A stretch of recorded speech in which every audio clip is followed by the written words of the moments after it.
Preseason camp is officially in the books, and the start of Notre Dame season is right around the corner. The biggest surprises, takeaways, and lessons from camp coming up next.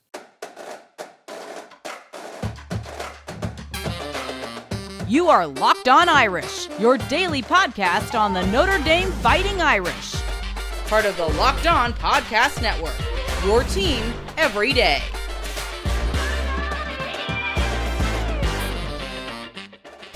What's going on, and welcome to Locked On Irish. Today is Tuesday, August 15th, and thank you for making this your first listen of the day. You can watch this episode on YouTube or listen wherever you get your podcasts. And if you're new to the program, please hit that subscribe button.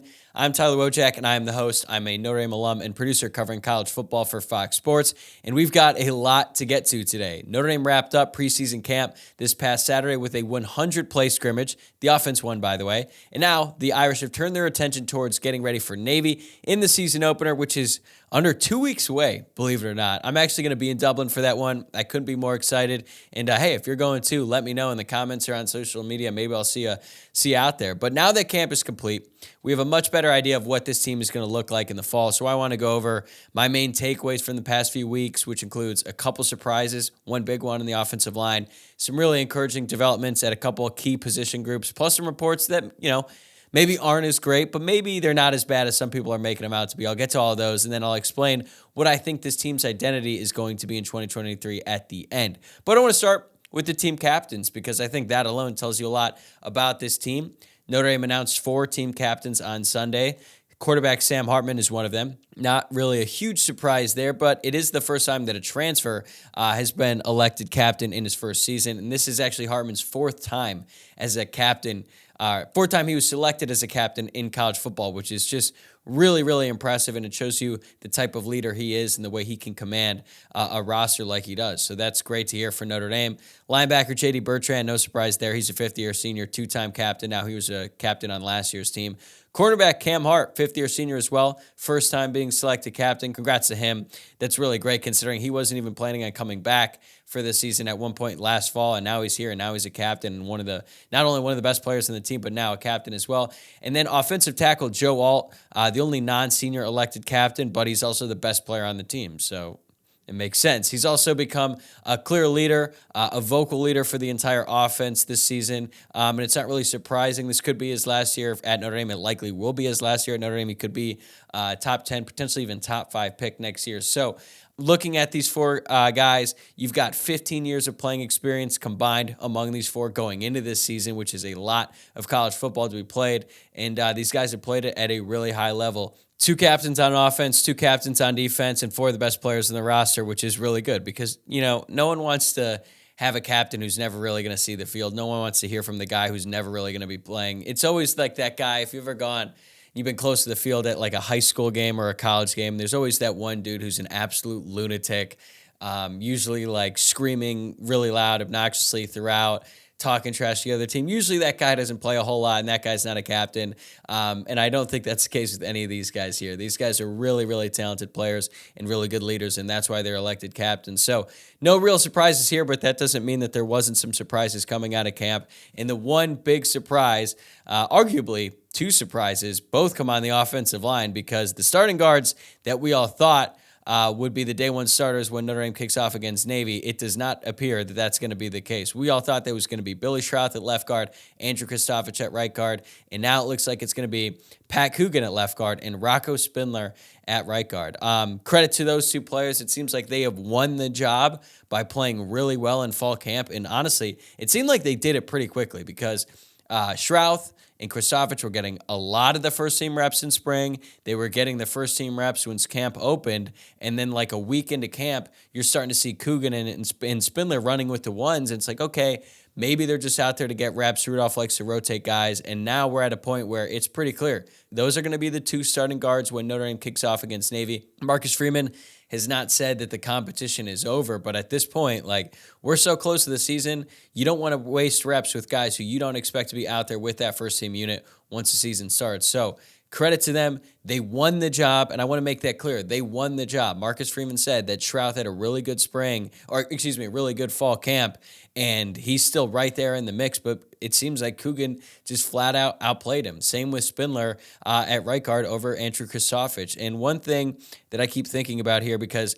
I'm not going to tell you that I watch every play of their high school film, and honestly, it doesn't even matter if I did, because that was years ago, okay? We're in college now, and I did see some fans that were getting worked up about this because they presume that Billy Shrouth has a higher ceiling, and I would agree with them. I still think that Billy Shrouth is going to have a great college career. I'm not even going to write him off for this season. It just might take a little bit longer than expected.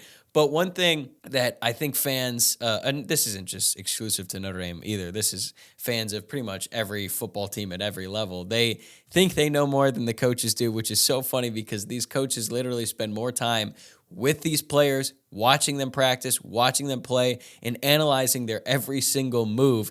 And their decisions about who plays and who doesn't will literally affect their entire lives. They spend their entire lives devoted to figuring out who's going to put the team in the best position to win. And these are the two guys that they have selected. So I have no choice but to have faith in those guys because there's a lot more on the line with them, and they know a hell of a lot more about these guys than any of us fans do. So if they think Coogan and Spindler are the two best options at guard, I'm going to believe them, and I have no reason not to. Like I said, I still think Shrouth is going to be in the mix. He could still play some this season, and he could still have an incredible college career, but it looks like right now Coogan and Spindler are the guys. And I don't think that changes any of the expectations for the offensive line this season. We know how good the tackles are. I think Zeke Correll is ready to have a great year at center too. So this was a big surprise. It doesn't change my expectations. And, that's what happens sometimes at camps. Sometimes there's surprises. And, hey, maybe Pat Coogan becomes one of the next great guards at Notre Dame, and Rocco Spindler lives up to all the hype that he came into Notre Dame with as a recruit. And that would be really great for Notre Dame if they had a lot of competition at guards, because I think competition is going to bring out the best in these guys. And, I was really surprised when I heard it. I'm sure a lot of you were surprised as well, especially considering the speed in which they seem to take over these positions. But it's an exciting development, and I can't wait to see how these guys perform in week one. And, if they start to make mistakes, then I'm sure all the fans are going to be calling for Billy Shrouth to come in, and maybe that's going to be a storyline that we follow all season long. But for right now, Pat Coogan at left guard, Rocco Spindler at right guard, and that is going to be your starting offensive line once Notre Dame plays Navy in just a couple weeks here. All right, coming up next, I'll explain why Notre Dame's defense could end up being a strength on this team in 2023. Did you know that 80% of men will experience hair thinning in their lifetime? It's normal, but it doesn't have to be your fate. You can get ahead of thinning with Nutrafol. Nutrafol is the #1 dermatologist-recommended hair growth supplement, clinically shown to improve your hair growth, visible thickness, and visible scalp coverage. Nutrafol's hair growth supplements use physician-formulated, natural, science-backed ingredients. Their drug-free, patented technology provides consistent, reliable results without compromising your sexual health. Go to Nutrafol.com/men to take their hair health wellness quiz. Identify causes of your thinning hair, and Nutrafol will give you a personalized plan for better hair health through whole body wellness. Nutrafol supports healthy hair growth from within by targeting root causes of thinning, such as stress, hormones, environment, situation, lifestyle, and metabolism through whole body health. And it works. In a clinical study, 84% of men showed improvement in their hair after 6 months taking Nutrafol men's hair growth supplements. Look, as guys, we all know we want great hair, even if we're too afraid to admit it sometimes. So I highly recommend Nutrafol to help you get the head of hair you want and deserve. Take the first step to visibly thicker, healthier hair. For a limited time, Nutrafol is offering our listeners $10 off your first month subscription and free shipping when you go to Nutrafol.com/men and enter promo code LOCKEDONCollege. Find out why over 4,000 healthcare professionals recommend Nutrafol for healthier hair. Nutrafol.com/men, spelled Nutrafol.com/men, and enter promo code LOCKEDONCollege. That's Nutrafol.com/men, promo code LOCKEDONCollege. Thanks again for making Locked On Irish your first listen of the day. This is your reminder to please like the video below and subscribe to the channel if you're watching along on YouTube, or if you're listening to the podcast, please rate, review, and subscribe on your preferred platform. All right, let's talk about Notre Dame's defense, because I'm ready to say it right now. Top to bottom, Notre Dame has more talent at cornerback than any team I can remember in my lifetime. I know that seems like a stretch to say, especially considering the season hasn't even officially started, but I feel that confident in this group. Again, top to bottom. I'm not saying that these are the two best starters Notre Dame has ever had, but I just think the depth in the room is at a different level than anything we've seen in the past. And I could not give enough credit to the cornerbacks coach Mike Mickens for what he has done with this group in a relatively short amount of time. Because let's start with the two starters, Benjamin Morrison and Cam Hart. Those two guys could be an elite combination out there. And Hart just needs to stay healthy. We know he's dealt with injuries in the past, but right now, I know he got a little dinged up in an open practice a couple weeks ago, but I still think that Hart right now is in a place where he's going to be ready to go week one. And then Benjamin Morrison, we all saw what he could do as a freshman. I think he's only going to get better this season so long as he stays healthy. And those two, man, that's just a tandem that we haven't seen. I know people like to bring up Julian Love and Troy Pride. Julian Love was incredible. I don't know if either of those guys are quite at his level yet when he was a junior, when he should have won the Thorpe Award. But I think those two are better, or excuse me, these two with Morrison and Hart are actually better than what Love and Pride were combined. And then the thing is, if Hart or Morrison does end up getting hurt, and the safe bet is that Hart is probably going to miss a game or two just based on what's happened so far in his career. It's okay. As long as he's healthy for the big ones, I think Notre Dame is going to be in good shape. But the drop-off from the starters to the backup is really not that bad. It's certainly not as bad as it was when Love did get hurt against Clemson in that playoff semifinal game, and then Notre Dame threw out Dante Vaughn and then had to watch him get cooked by Justin Ross over and over and over again as Notre Dame ended up getting blown out in that game.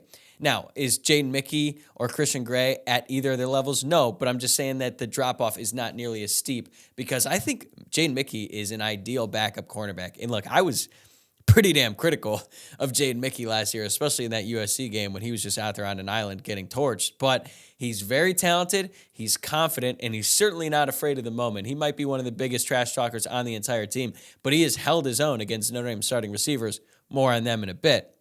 But that's what you want when you bring a backup cornerback out on the field who's like, yeah, I'm ready to go, I'm talented, and I'm going to make plays. You don't want to put in someone who's afraid of the moment, and when they are afraid, that's when they get beat. Christian Gray is a true freshman, and he had one of the best camps of any true freshman after he dealt with an injury in the spring, so it was great to see him back on his feet there and playing really well. But that's not really that surprising given how he looks physically and how highly touted he was as a recruit. And if you think about it, Christian Gray is the fourth cornerback, and right now I'm not including Thomas Harper and Clarence Lewis because they're nickels. But if you think about it, Christian Gray probably could have been a starter on some Notre Dame teams in the past decade, maybe 2 decades for sure, and not even just the really bad ones. Like if I said he's going to be a starter on the 2016 team, you'd be like, okay, cool. You and I could probably have started on that 2016 team. That's how bad they were. But I think that he is that good, and the fact that he's your fourth cornerback says a lot about what this group is. And then, as I was just mentioning, Thomas Harper and Clarence Lewis right there in the nickel position. If Thomas Harper is still healthy, and he is right now, I think he has the potential to be as good or better than Tariq Bracy was last season. He is a perfect nickelback because he can cover and he loves to hit, so he can play in the box. Even if the offense is running with 3 or 4 wide receiver sets, you can put him out there and trust that he can come in and make a tackle in the box if necessary. He's a very physical player, arguably too physical for his own good. That's why he's been banged up in the past. But right now he's healthy, and I have really high hopes about what he could do for Notre Dame in this season. Clarence Lewis, I mean, he's a perfect Swiss Army knife. He can come in, he could play either cornerback slot, he could play nickel, he could play wherever if you bring him in the dime package, and he brings in a ton of experience that you rarely, if ever, find from a backup cornerback or really backup defensive back. So the cornerback room is in a really, really great place. Frankly, as Notre Dame fans, we're not used to cornerback being a strength. Sure, we've had some good ones in the past, but if no one's ever going into the season, or no one has really gone into any Notre Dame season recently, you've been like, you know what we can count on with this team? The corners.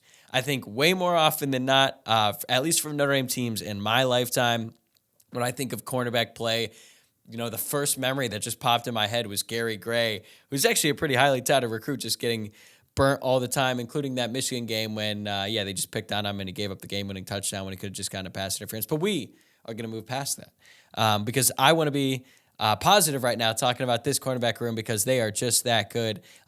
Again, credit to Mike Mickens. He's revamped that room. And what does this do for the defense? It just opens up so many opportunities for defensive coordinator Al Golden. He can play more man coverage. He can blitz the quarterback more, which would hopefully mean getting more pressure on the quarterback. If you get more pressure on the quarterback, that's probably going to lead to mistakes. It's going to lead to takeaways. And hopefully that's not going to happen until week 5 last year? That's when the Notre Dame defense got their first turnover. And I think just Drake May just dropped the ball. So I don't think that's going to be the case this year. When you have corners that are that good, you can trust them to basically eliminate their man from the play. And then you could throw all kinds of different things at the quarterback. You can disguise blitzes. You can put more guys in the box and stop the run. You can force pass-first offenses into doing things that they don't really want to do. But most of all, it helps the defensive line. And we've talked a lot about the defensive line on this podcast. I said this might be a weakness on the team. It's been a big concern of mine really all offseason. But based on what we've been hearing and what we've been seeing in fall camp, it might not be the weakness that some, myself included, perceived it could be. If you had asked me going into camp, what is one position group you would like to see the most improvement from that could potentially change your outlook on the entire team? I would have said the defensive line, and I think that's what happened. I'm not saying that every defensive lineman on the team is going to be great and that all the problems solved there. No, that's not what I'm saying. But I think that this group is really starting to turn some heads, and that could that could change how we look at this defense. It starts on the interior because Riley Mills looks like he could be the player we always thought he could be now that he's playing his natural position inside at D tackle. Howard Cross III, he's healthy. We know he's good. He's a little bit undersized, but he is just so technically sound and has great hands. Not worried about him at all. I wasn't worried about him before camp, but it's really about the guys behind Mills and Howard Cross that have really been making a name for themselves so far in camp. Redshirt sophomore Gabriel Rubio and Jason Anye, they're the talk of the town right now. I know Rubio got some consistent work last season, so this isn't like a total surprise. He actually finished with 4 TFLs and 17 total tackles and under 200 snaps last season, so he was pretty effective. He's going to get a lot more than 200 snaps this year, I think. And Jason Anye, he might also be one of the team's best trash talkers based on some of the stuff that we've heard coming out of camp. And he's clearly continued on the upward trajectory that really started during spring practice. He's been a force in the middle of that defense, and I think he's going to be rotating a lot.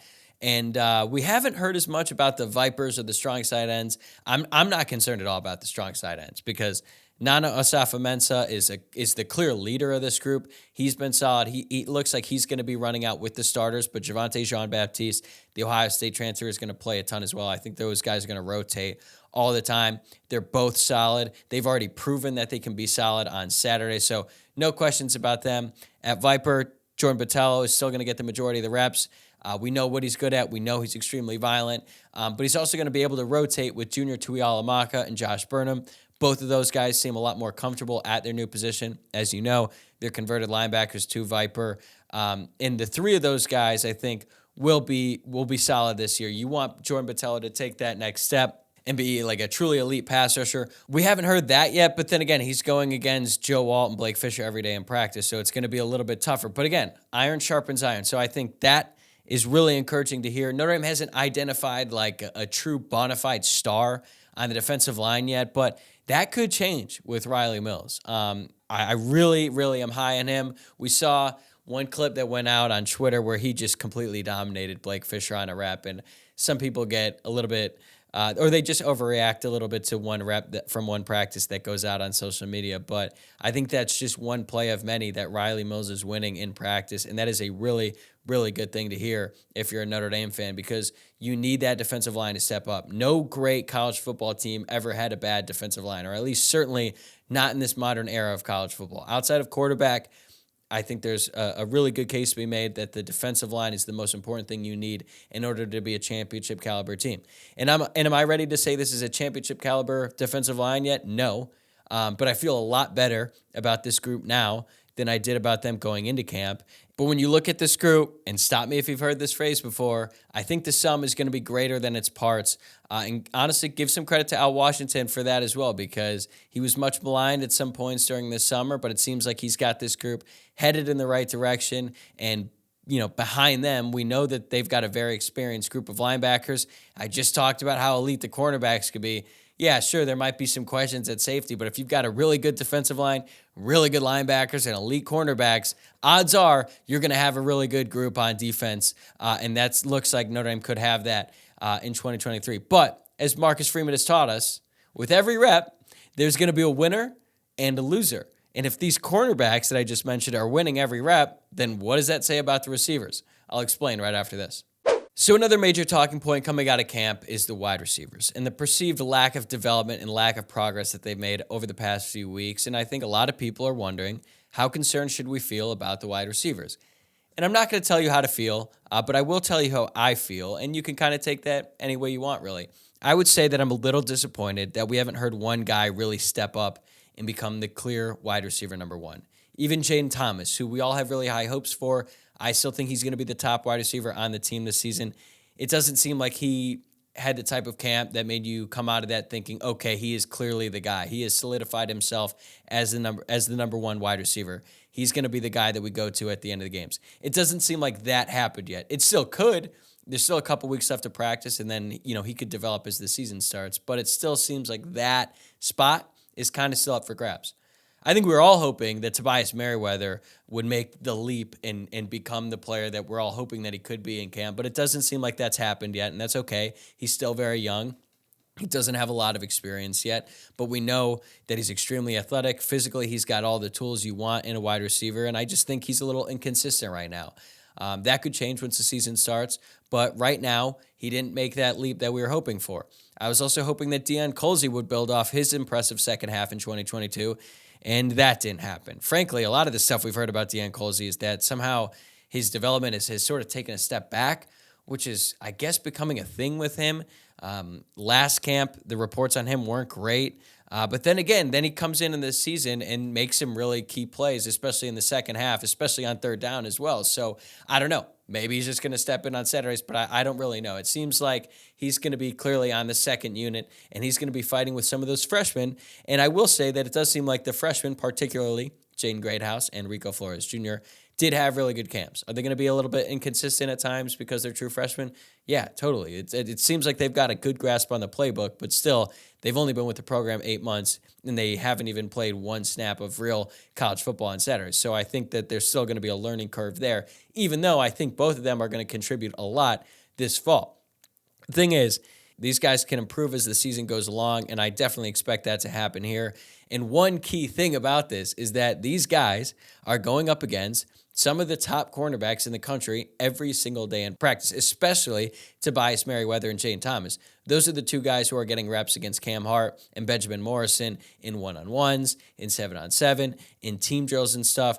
That is going to help them in the long term. Even if they're not winning every rep and even if they're losing the majority of the reps, it's still going to benefit them in the long run because iron sharpens iron, and those two guys are going to be a lot better because of what they're going up against in practice. And I'm hopeful that once the season starts and Notre Dame goes against corners on Navy and Tennessee State and even NC State to a degree and Central Michigan, those guys on those opposing defenses who aren't as good as the ones that these Notre Dame wide receivers are going up against every day in practice, things will start to get a little easier for them on Saturdays, and they can start making plays, building confidence, and hopefully develop so they do start going. They do start getting a lot better going against really good corners and really good defenses, like they will against Ohio State on September 23rd. And then later in the season against Duke, one of those teams, and Clemson as well. Like, they're going to have to make plays against really good corners. So I'm not just giving them an excuse for losing reps in practice to good corners, but I'm saying that we've still got some time, right? It's early. And the starting wide receivers right now, it looks like it's going to be Jaden Thomas, Tobias Merriweather, and Chris Tyree. I mentioned Jaden Greathouse and Rico Flores. They're going to be in the mix. They're going to be right behind them. I could see one of those guys, maybe even both of them, starting by the second half of the season. And look, Matt Salerno, whether you like it or not, he's making plays in practice. He makes tough catches against some of the better corners. He blocks and he knows where he's going to be or where he needs to be, and Sam Hartman is going to find him. So I know that fans don't love hearing that, but I think he's going to have a pretty good season. And I can't believe I made it this far without talking about Sam Hartman. he's going to get the ball to those guys when they're open. And he's also going to know where they need to be. He's going to understand the coverages. He's going to be able to make checks at the line of scrimmage to put his wide receivers in the best positions to be successful, and they will benefit greatly from that. And he's going to elevate the potential for all the skill guys, really, running backs, tight ends, wide receivers, everyone, because he is that experienced, he's that talented, and he just knows the game of football that much. Another thing that's going to help the wide receivers is that the running game should be very effective no matter which running back is on the field. We know how good Wojciak Estime is, and it seems like the coaching staff knows too, because anytime there's like a little ding on Wojciak Estime, they just shut him down. They don't need him to run himself into the ground in preseason camp, because they are going to be giving him the rock a lot this season, and for good reason. He's very, very talented. He has the chance to be a truly special running back for Notre Dame this season. But the guys behind him have really stepped up when Estime is not out there on the practice field. Devin Ford, the Penn State transfer, he's been solid. I'm not going to lie. Didn't have super high expectations for him, given the fact that he was the third-string running back at Penn State. Hasn't really played a lot of football in the past couple of years, but he's impressed in camp. J.D. Price, he's come a long way, even if he's not 100% healthy. I know that he's running a lot in practice, and the coaches are saying he's full go. I believe that's true, but I don't believe that he's fully recovered from his injury and he's back to being the player that we heard about last spring when people were saying that he was actually better than Wojciak Estime and Logan Diggs. I don't think he's there yet, but he's going to be able to contribute a lot this fall, and I think he might actually end up being the number 2 back against Navy. Jeremiah Love, a true freshman. We've heard a lot about his athletic ability, his speed. He's flashed a lot when he's healthy. Marcus Freeman said that he missed about, I believe it was 2 weeks of camp dealing with an injury. I don't know what the injury was, but now he's back, he's contributing, and he was out there on the field in that scrimmage this past Saturday. So there are a lot of guys behind Wojciak Estime who can carry the ball, but Estime is going to lead the way. And having Sam Hartman is great. It's going to open the passing game up so much more, but I still believe at the end of the day, a Marcus Freeman team is going to be a run-first team because he's an old-school guy. He likes physicality. The dude's a linebacker, right? Like he's gonna live by the old-school philosophy of you got to be able to run the ball and you got to stop the run. I mean, he played for Jim Tressel. Jim Tressel is like one of his idols, for God's sakes. We should be grateful that he doesn't try to punt on third down like Jim Tressel probably would have wanted to do. But he also wants a very physical team, and that's what I want to stress here about this team's identity. It sounds like this team, this group, is a very, very physical bunch. They're going to hit you, they're going to run you over, and they're going to let you know about it because it sounds like there's a lot of very healthy competition going on in these practices, and I think we should all be very excited about that. This team's identity resembles their head coach because for as smooth and as GQ as Marcus Freeman appears in front of the camera, when we see him way more often than not, that dude is a dog. We've heard it, and we're starting to see it. That one clip that went viral when he was like, there's a winner and there's an effing loser. That speech that he gave to the team in camp, it got me going, okay? I was like, oh my God, here we go. This is the Marcus Freeman that we've kind of heard about, but we have not seen a ton of yet. And we've heard that he loves to get after it in practice, and he loves the healthy competition that's going on between the offense and the defense, and we're starting to see it. And I think this team competes really, really hard in practice. It's a very physical group. So far, they made it through camp with only 2 season-ending injuries, which is very unfortunate, but it happens. Aiden Gobira is out for the year. That's unfortunate. That hurts depth on the defensive line. And then Kevin Bauman, God bless him, man. This is like his third season-ending leg injury since he arrived on campus at Notre Dame. He tore his ACL too. At this point, no starters have suffered a season-ending injury, knock on wood. But I really like what I'm hearing about this team, and I'm getting more excited about what they can accomplish with each passing day. Do they still have some flaws, some things that they need to get figured out? Yes. Are they going to get it all figured out before week 1? No. They're going to have to learn as the season goes on. They're going to have to develop, and they're going to have to fix some mistakes, and there's going to be some things that we don't even really know about right now that we'll find out in week 1 or maybe week 2, or hopefully not week 2 against Tennessee State, but maybe week 3 against NC State. And we're going to learn. But I think this team is positioned well. The schedule helps them out, at least at the beginning of the year, because they've got some runway here, okay? And I feel really good about what this group can be. I'm really excited about them, and I cannot wait to watch them in Dublin. And I can't believe how close the season is right here. This is my 90th episode of Locked On Irish, and I've yet to talk about a single game because I've been doing it throughout the offseason, but that is going to do it for me today. Thanks again for making this your first listen of the day. Remember to subscribe and give us a follow on Twitter at Locked On Irish, on Instagram at Locked On Irish Pod, and my personal Twitter account at Tyler, WOJCIAK. I'll see you guys tomorrow.